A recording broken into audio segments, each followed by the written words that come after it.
Mislata sigue apostando por el impulso del desarrollo local con una nueva edición de sus talleres de empleo, una iniciativa que permitirá la incorporación de 10 docentes y de 40 alumnos trabajadores que se formarán en tareas administrativas, de gestión y de nuevas tecnologías de la información, entre otras.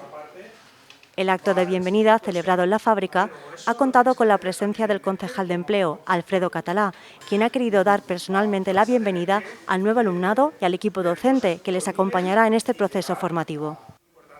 Son proyectos que son mixtos, son un híbrido entre la formación y el empleo.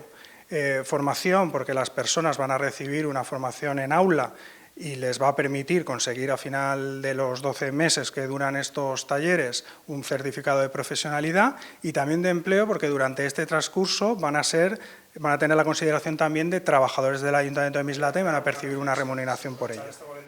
Durante los próximos 12 meses, las personas seleccionadas no solo recibirán formación teórica, sino que también podrán aplicar sus conocimientos en puestos reales, dentro de distintos departamentos municipales, como la Agencia de Desarrollo Local, la Casa de la Dona, Servicios Sociales, el Centro Cultural o la Secretaría.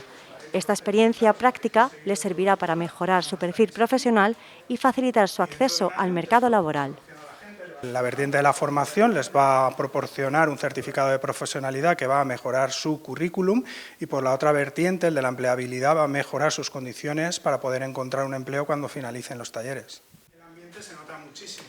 Los programas están financiados por la Bora y el SEPE y se enmarcan en los proyectos municipales Gestiona tu talento e Impuls Jove, diseñados para potenciar las oportunidades laborales de la ciudadanía. Gestiona tu talento está dirigido a personas mayores de 30 años, mientras que Impuls Jove se orienta a menores de 30.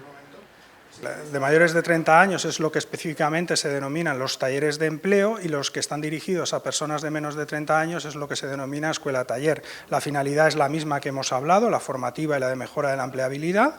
Lo único que se diferencian es en las personas a las que van dirigidos.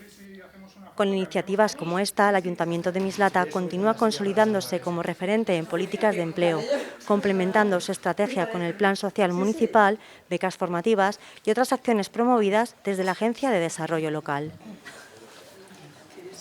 Vale, ¿lo tenemos? Sí. Yo vi cómo eres más pequeño. Esa es la de los influencers.